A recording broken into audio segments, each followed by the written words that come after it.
कमे कमैता रहता बाकिर हमरा पास में खोल लेता गवही किराना दुकनिया जिंदगी गुजरता साथ में कहत कुछ लाई रुपया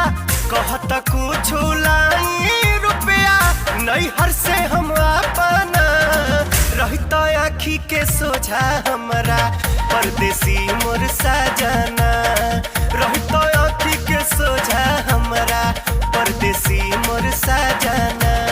नइखी मांगत साया साड़ी नइखी मांगत कंगना